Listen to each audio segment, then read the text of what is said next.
चलो हाला बंद करो तो। हम लोग पढ़ रहे थे एक्सरसाइज 4.2 ना जी। 4.2। सुनिए क्या, 4.2 क्वेश्चन नंबर 1 बन गया था। दूसरा नंबर हम लोग पढ़ रहे थे, दूसरा का एक सवाल बन गया था। दूसरा का दूसरा सवाल हमें क्या करना है, बनाना है। दूसरा का दूसरा सवाल क्या कहता है, सुनिए ध्यान से। बोला था 2 नंबर में उदाहरण 1 में दिए गए प्रश्नों को क्या करिए, हल करिए। दूसरा सवाल ध्यान से सुनने की जरूरत है। कह रहा है ये कुटीर उद्योग एक दिन में कुछ खिलौनों खिलौने निर्मित करता है। कुटीर उद्योग किसे कहते हैं, गांव देहात में जो छोटा मोटा उद्योग नहीं होता है उसको कुटीर उद्योग कहते हैं।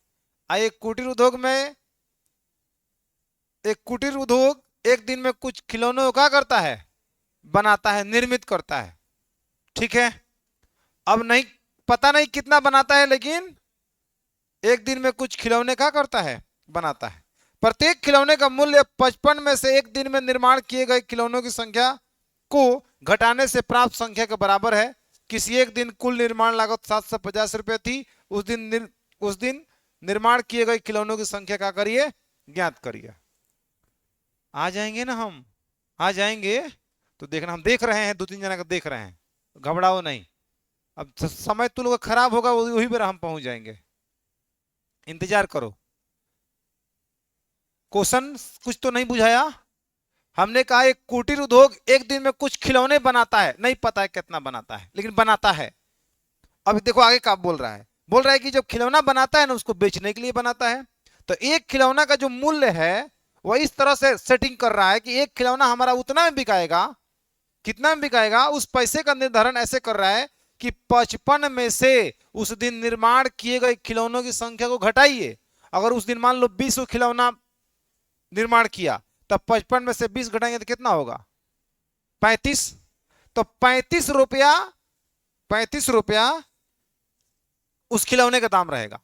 मतलब जितना खिलौना बनाएगा उस खिलौने की संख्या को 55 में से घटा दीजिएगा, जितना आएगा उतना प्रत्येक खिलौना का मूल्य रहेगा। ऐसे ही हिसाब किताब बैठा रहा है। तो आप बताओ, यहां पता है कितना खिलौना बनाया है, नहीं पता है। तो मान लीजिए, माना माना उस दिन, माना उस दिन निर्मित खिलौनों की संख्या, उस दिन निर्मित खिलौनों की संख्या बराबर में x, तथा प्रत्येक खिलौने का मूल्य अब कितना होगा। उस दिन निर्मित खिलौने की संख्या, खिलौनों की संख्या x है, तथा प्रत्येक खिलौने की संख्या, प्रत्येक खिलौने का मूल्य, प्रत्येक खिलौने का मूल्य बराबर में कितना हो जाएगा, 55 में से उस दिन जितना निर्माण हुआ उसको घटा दोगे, इतना रुपया प्रत्येक खिलौने का क्या होगा, मूल्य। तो किसी दिन कुल निर्माण लागत 750 रुपया, कुछ किसी दिन 750 रुपया खिलौना का हुआ, बना। ठीक ना। तो हमें बताना है कि हम उस दिन निर्माण किए गए खिलौनों की संख्या ज्ञात करना चाहेंगे। कितना बना था, एक्स का मान निकल जाएगा, निकल जाएगा सामने। समझ में आ रहा है। अब आओ यहां प्रश्न से, ये बात सबको समझ में आ गया ना। ये कुटीर उद्योग एक दिन में कुछ खिलौना बनाता है और प्रत्येक खिलौना का मूल्य 55 में से उस दिन 55 में से उस दिन निर्मित किए गए खिलौनों की संख्या घटाने से प्राप्त संख्या के बराबर है प्रत्येक खिलौना का मूल्य। तो हमने कहा नहीं पता था कि कितना खिलौना बना, तो एक्स माना, प्रत्येक खिलौने का मूल्य 55 में से उस दिन घटाए गए संख्या का हो गया, बराबर हो गया। अब किसी दिन ऐसा हिसाब किताब रहा कि खिलौना बना और उसका मूल्य निर्धारित हुआ और उसे कुल पैसा निकाला गया था 750 रुपये का। ठीक ना। तो यहां सीधे कहेंगे प्रश्न से, ये उस दिन किसी दिन निर्माण, कुल निर्माण लागत कितना रुपया, 750 रुपया। तो यहां लिखेंगे उस दिन निर्मित निर्मित कुल खिलौनों का,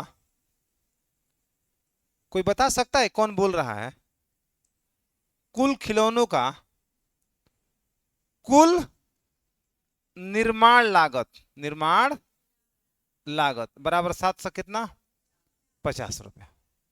अब इसको एक और दूसरे तरीके से तुम कैसे निकाल सकते हो? एक दिन उस दिन निर्माण किए गए कुल खिलौनों की संख्या एक और दूसरे तरीके से तुम कैसे निकाल सकते हो, ये बताओ कैसे निकाल सकते हो? तो एक और तुम्हारे पास उपाय है, देखो उसका सहारा ले लो। यहां पे 100 खिलौना बना है, एक खिलौना का मूल्य कितना रुपया 55 माइनस एक्स है। तो खिलौनों की संख्या में एक खिलौना का मूल्य से गुणा कर दोगे तो कुल निर्माण लागत निकल के सामने आ जाएगा। यहां पे ऐसे ना लिखकर 750 यहां पे ना लिखकर देखो हम क्या लिख रहे हैं, एक्स इंटू में 55 माइनस में कितना बाबू एक्स। एक्स क्या है, एक्स क्या है बताओ? खिलौनों की संख्या। हाँ ये खिलौना का मूल्य, तो खिलौनों की संख्या में एक खिलौना के मूल्य से गुणा कर देंगे तो कुल निर्माण लागत निकल के सामने आ जाएगा। कुल निर्माण लागत एक्चुअल में कितना दे रहा है बाबू 750, तो यहां 750 कर दो, इसको क्या कर दो 55 एक्स, यहां करोगे तो एक्स स्क्वायर। आ रहा है समझ में? एक बार और शुरू समझ लीजिए।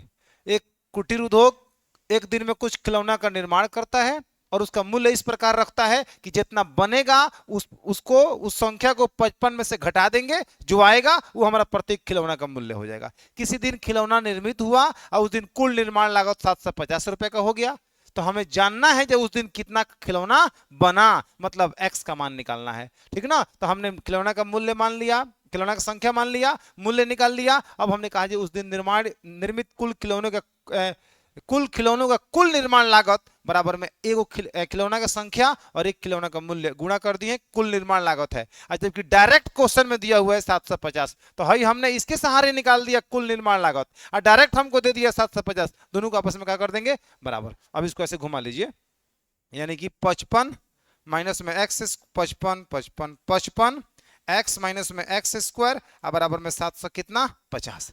इसको सही करके लिखो, माइनस का एक्स स्क्वायर प्लस में 55 का एक्स ना बाबू, और माइनस में इधर लाओ तो 750 बराबर में कितना 0, माइनस कॉमन खींचोगे एक्स स्क्वायर माइनस का 55 एक्स, और यहाँ प्लस का माइनस वाला प्लस, प्लस वाला का हो जाएगा माइनस 750 बराबर में 0। इसको उठाकर फेंक दो, माइनस उधर जाएगा सब 0 हो जाएगा, हो जाएगा ना। यहाँ होगा हमारे पास एक्स स्क्वायर माइनस का 55 एक्स प्लस में 750 बराबर में कितना 0। अब यहां से हमें हल करना है, लास्ट और फर्स्ट में गुणा करना है। अभी हमारे पास गुणनखंड विधि है, गुणनखंड विधि के द्वारा लास्ट और फर्स्ट में गुणा करेंगे, बीच वालों को तोड़ेंगे ताकि दोनों को जोड़ने पर कितना आ जाए 55 आ जाए, और गुणा करने पर जो प्रथम और अंतिम पद में गुणा करने पर आता आएगा उतना आना चाहिए। इसके हिसाब से हमें क्या करना है एक्स का मान निकाल लेना है, ठीक ना। और जब एक्स का मान निकलेगा तो उस दिन निर्माण किए गए खिलौनों की संख्या निकल के सामने आ जाएगा, और उसका मूल्य प्रत्येक खिलौना का मूल्य होगा वो भी निकल के सामने आ जाएगा। आओ इसको लास्ट और फर्स्ट में गुणा करोगे तो आएगा 750 एक्स स्क्वायर, वो भी प्लस में। बोलो तो 750 को तुम तोड़ लो, 750 को तोड़ोगे ठीक ना, कौन विधि से तोड़ रहे हैं सोच पाओगे दो संख्या कौन कौन है, कितना कितना माइनस 20 25 माइनस 25 माइनस 30, तो माइनस 25 और माइनस 30। नहीं अगर सोच पाओगे तो ऐसे तोड़ लेना, ऐसे तोड़ के जितना भी गुणनखंड आएगा उसमें उसको कुछ कुछ संख्याओं को गुणा करके उसको दो पार्टों में बांट लेना, और दो पार्टों में बांटोगे ना तो उसमें यही आएगा जो तुम बता रहे हो कितना माइनस 25 और माइनस 30। यहाँ होगा एक्स स्क्वायर माइनस का 25x और माइनस से कितना 30x और प्लस में 750 बराबर में कितना 0। अब आप इसमें से कॉमन ले लो, क्या कॉमन लोगे बताओ?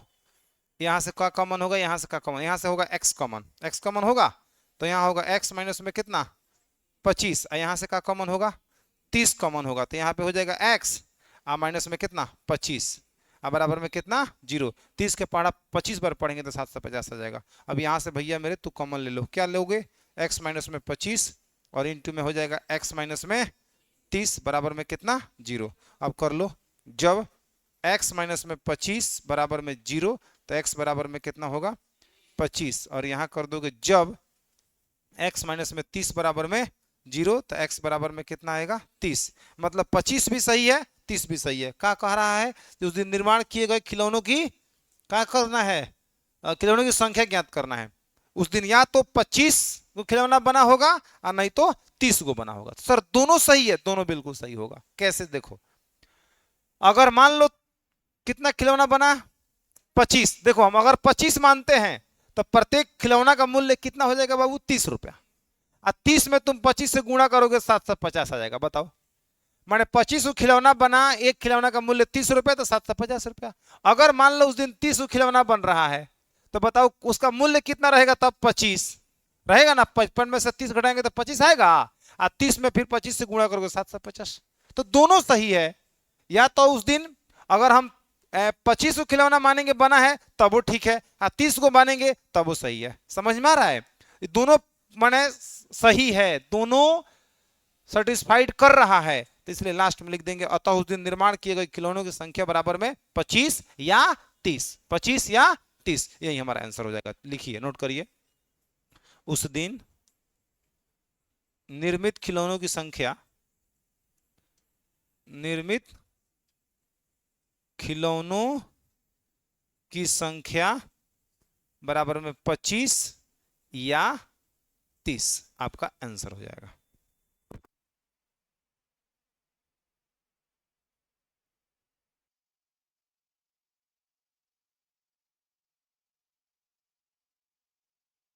चलिए अब क्वेश्चन नंबर 3 का बात करते हैं कि 3 नंबर क्वेश्चन कह रहा है ऐसी दो संख्याएं ज्ञात करिए जिनका योग 27 हो, गुणनफल 182 हो।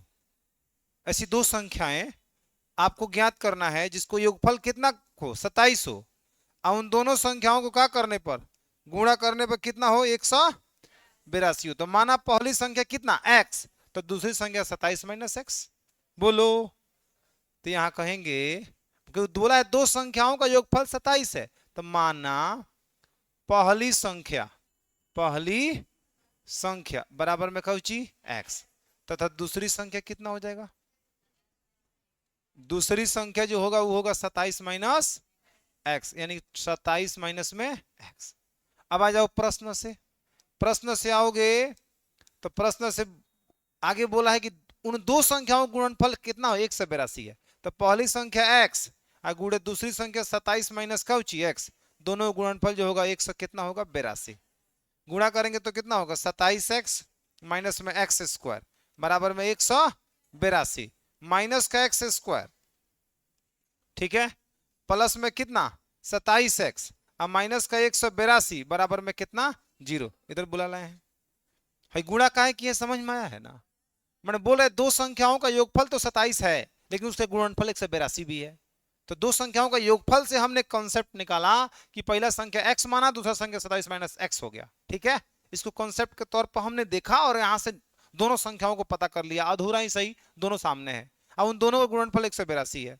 अब इसको हमने गुणा करके 182 के बराबर किया और यहां से समीकरण बना रहे हैं ताकि हम इसको तोड़ सकें और इसका हल निकाल सके। ठीक है, आप यहां से माइनस कॉमन ले लीजिए बाबू। ठीक है, तो यहां होगा एक्स स्क्वायर माइनस का 27x प्लस में 182 बराबर में कितना होगा? 0। अब माइनस को उठाकर उधर फेंक दीजिएगा तो एक्स स्क्वायर माइनस का 27x और प्लस में 182 बराबर में कितना? 0। अब बीच वाला को तोड़िए दो पार्टों में, 13 और 14 होगा। 13 और 14 में गुणा करेंगे तो 182 आ जाएगा, और 13 और 14 कितना हो जाएगा? 27। एक्स स्क्वायर माइनस का 13x माइनस का कितना होगा? 14x प्लस में 182 बराबर में 0। अब आपको लग रहा होगा सर आप कैसे जल्दी से पता कर ले रहे हैं? कुछ चीजें हमको याद है, ठीक ना, कुछ चीजें हैं जो थोड़ा सा सोचने के बाद आ जा रहा है। आप कैसे सोचें? देखो बड़का डाटा होगा, अभी बड़ा डाटा जैसे गुणा करने पर आ रहा है 182 एक्स स्क्वायर, 182 एक्स स्क्वायर आ रहा है ना प्लस में, तो हम जानते हैं कि बीच वालों को तोड़ना है ऐसे कि दोनों को जोड़ने पर माइनस 27 आए, गुणा करने पर कितना? 182।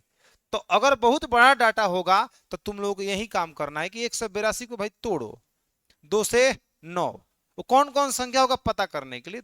9 आए वो कितना होगा? 1। और फिर कितना होगा? 7 से 3 से थोड़ी कटेगा, 7 से कितना? 13। हमारे पास बढ़ जा 2 गुणे 7 गुणे 13, तो इसमें हम दो पदों में तोड़ना है तो 7 दूना कितना करते? 14, हाई हो गया 13। तो क्या 14 13 27 होगा? हाँ होगा। तो 13 में 14 से गुणा करने पर 182 आना ही है, क्योंकि 182 से ही नहीं मिला है। तो गुणा करने पे वापस सही भी करेगा, गुणा का चिंता छोड़ दीजिए, खाली जोड़ घटाओ उसमें मैनेज करके कौन किसके साथ पेयर बना रहा है ताकि जोड़कर लाया जा सके, बस यही थोड़ा देखना होता है। अगर ये भी इसमें भी आपको दिक्कत लगेगा तो इसके बाद एगो विधि हम पढ़ाएंगे, पूर्ण वर्ग बनाने की विधि और द्विघाती सूत्र। तो द्विघाती सूत्र आपके लिए आसान होगा, बहुत बड़ा डाटा होगा, बहुत परेशान करेगा, तो द्विघाती सूत्र लगा लीजिएगा। लेकिन द्विघाती सूत्र में भी जब जाओगे तो तुमको वर्गमूल निकालना आना चाहिए, तभी वो भी कारगर है, नहीं तो वो भी कारगर नहीं है। तो होता है हम बना रहे होंगे, आपको लग रहा है आप तो फटाफट सोच ले रहे हैं, हम सोचिए नहीं पा रहे, हमको सिखा ही नहीं रहे, आप आगे बढ़ते जा रहे हैं, बनाते जा रहे हैं। तो पहला बात की कुछ जहां डाउट लगे, जो आपके मन में चल रहा हो, अच्छा ये बात आपके मन में चलता है ना जो अभी हमने बोला है, चलता है तो पूछिए ना, हल्ला करने से बढ़िया है, बेवजह की बात करने से बढ़िया है मुद्दा का बात पूछिए। और सबसे जरूरी बात है कि डेली डेली आना, ठीक ना। पूछेगा, देखो सवाल वही वही पूछ सकता है, उसी के पास पूछने का हिम्मत होगा जो पढ़ेगा, जो कुछ नॉलेज रख रहा है, और घरे पढ़वे नहीं करेगा वो कहाँ पूछेगा, कहाँ हम झूठों के पूछी, पढ़ेगा उसी के पास सवाल आएगा, वही पूछ सकता है, बाकी लोग कोई फायदा नहीं। इसमें देख रहे हैं बहुत सारा बच्चा absent कर रहा है, बहुत लंबा लंबा absent मार मार के आ रहा है, ठीक ना। इसी कारण से देखो टेस्ट वगैरह भी लेना बहुत जरूरी है ना।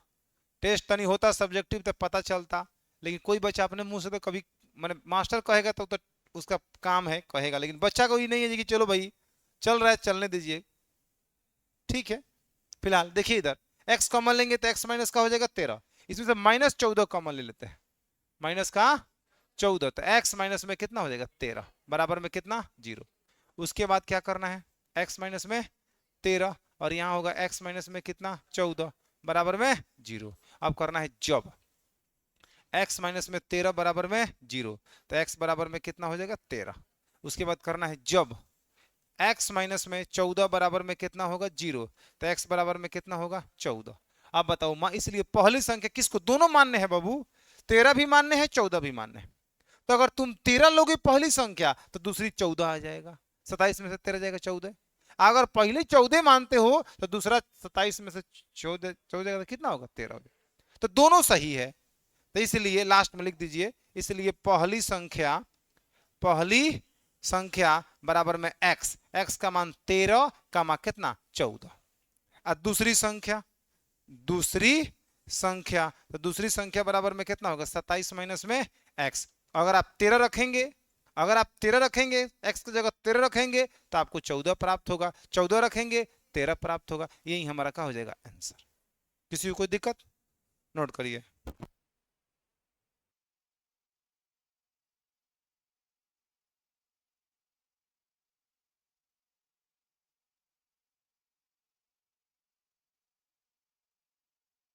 अगला सवाल आइए, क्वेश्चन नंबर 4। देखो 4 नंबर क्वेश्चन का कह रहे हैं, कह रहे कि दो क्रमागत धनात्मक पूर्णांक ज्ञात कीजिए जिनके वर्गों का योग 365 हो।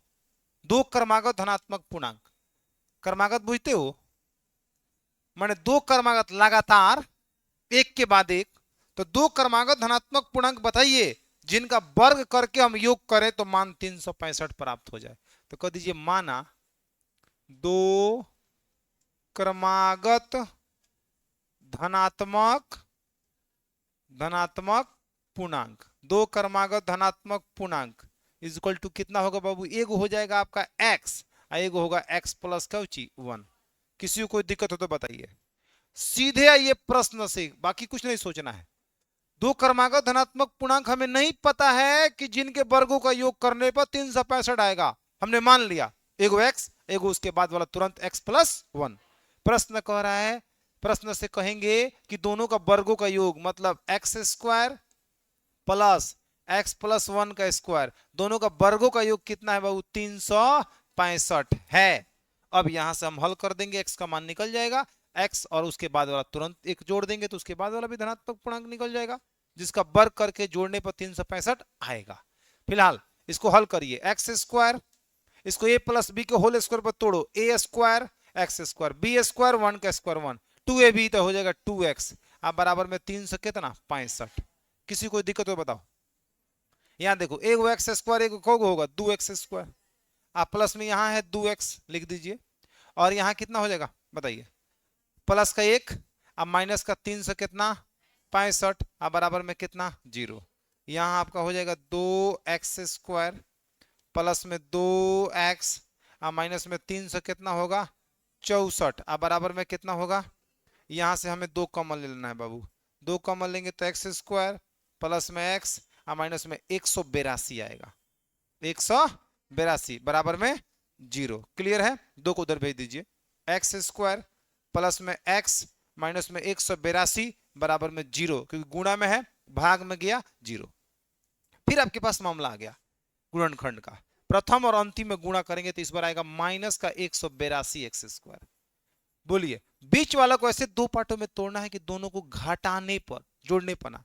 घटाने पर काहे समझ रहे हैं ना आप लोग, क्योंकि प्रथम और अंतिम में गुणा करने पर किस में है माइनस में, इसलिए घटाने पर कहेंगे।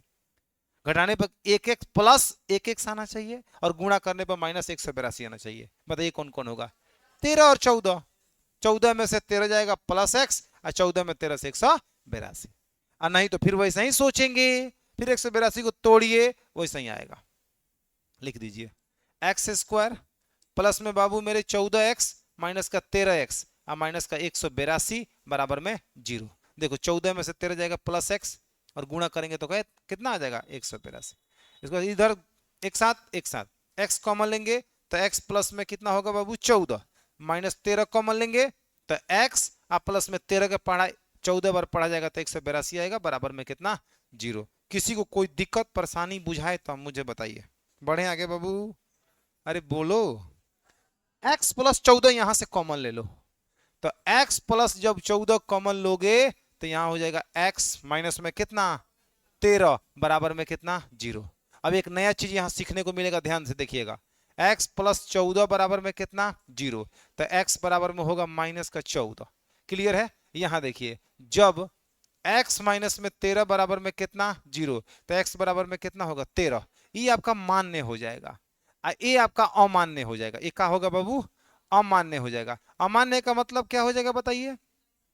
अमान्य क्यों होगा ये भी बताओ मुझे, कोई बताएगा। है माइनस में है, माइनस होने से क्या दिक्कत है, क्योंकि यहां बोला है कि 2 क्रमागत धनात्मक पूर्णांक है, क्या है ऋणात्मक, इसलिए इसमें नहीं चाहिए। क्लियर है। अब इसलिए लिख देंगे लास्ट में अतः 2 धनात्मक 2 धनात्मक पूर्णांक 2 धनात्मक 2 क्रमागत धनात्मक पूर्णांक 2 क्रमागत धनात्मक पूर्णांक। क्रमागत है ना। 2 क्रमागत धनात्मक पूर्णांक 2 क्रमागत धनात्मक पूर्णांक बराबर में हो जाएगा कितना x कामा x प्लस कितना है 1 है। आप बताइए x का मान आप क्या रखिएगा। यहाँ होगा x और होगा x प्लस 1 है, ठीक है ना। अब यहाँ एगो रखिएगा x का मान 13 एगो रखिएगा तो कितना आएगा 14। यही हमारा आंसर होगा। देख लीजिए कोई दिक्कत किसी को।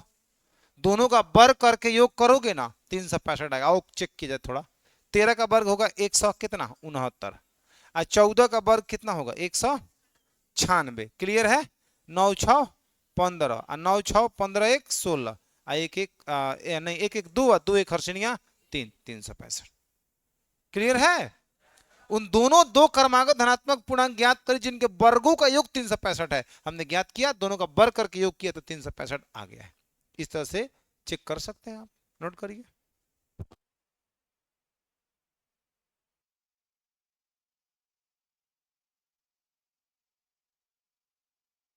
चलो क्वेश्चन नंबर 5 देखो।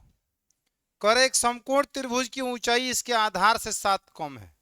एक ऐसा समकोण त्रिभुज है, सुनो बाबू, है एक समकोण त्रिभुज है जिसकी जो ऊंचाई है ना आधार से 7 सेंटीमीटर का है कम है। ऊंचाई आधार से 7 सेंटीमीटर कम है, यानी कि अगर आधार पता चल जाए तो ऊंचाई 7 कम करके निकाल लेंगे।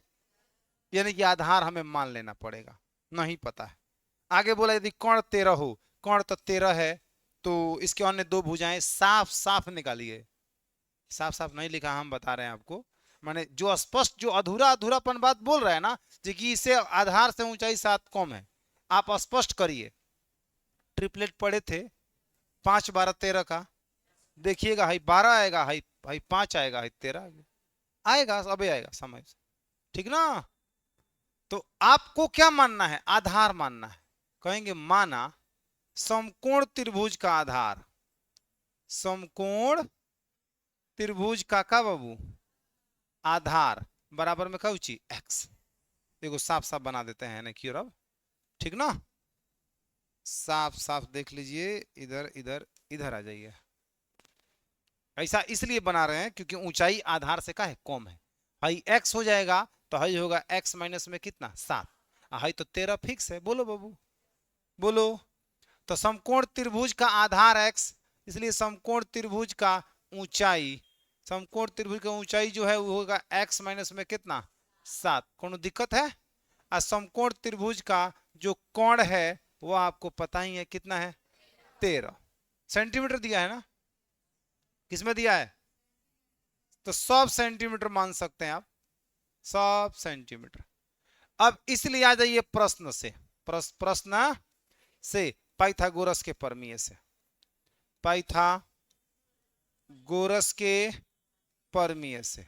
तो पाइथागोरस का प्रमेय क्या कहता है बच्चा? कोण स्क्वायर कहता है ना जी, कोण का स्क्वायर बराबर में लंब स्क्वायर प्लस आधार स्क्वायर, आधार स्क्वायर। कोण कितना है 13, स्क्वायर करिए, लंब कितना है x माइनस 7 का स्क्वायर कर दीजिए, आधार कितना है स्क्वायर कर दीजिए, 13 का वर्ग 169 लिख दीजिए, होता है ना। a माइनस बी को होल स्क्वायर पर तोड़ दीजिए, a square X square plus B square 7 minus का 2ab तो 7 दूना 14x, प्लस में कितना होगा एक्स स्क्वायर। क्लियर है? यहाँ 169 बराबर में 2x square, X square plus x square 2x square minus का 14x प्लस में कितना 49। घुमा लीजिए तो इसको, यहां से इंप्लाई दैट लगाना चाहिए था, लगा दिया जाएगा।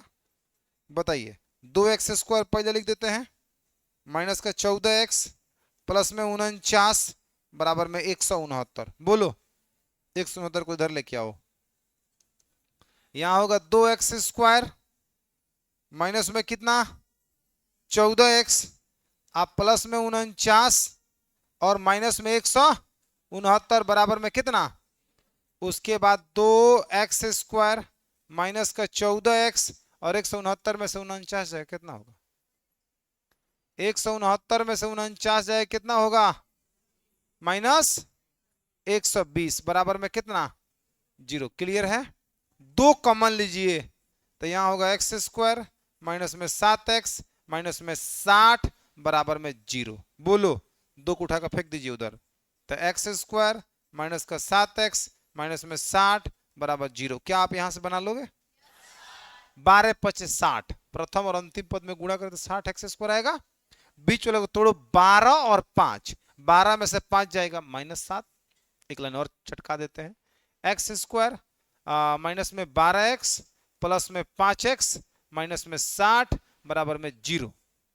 माइनस प्लस माइनस 12 में से 5 जाएगा माइनस 7, बोलो गुणा करोगे तो माइनस प्लस माइनस 12 25 60 x में एक्स स्क्वायर, इसके बाद एक साथ कॉमन निकाल के हो जाएगा, एगो प्लस में आएगा एगो माइनस में आएगा, तो माइनस वाला को अमान्य कर दीजिएगा। लिखिए आप, लिखिए आप, लिखते जाइए, आप रुकिए मतलब लिखिए।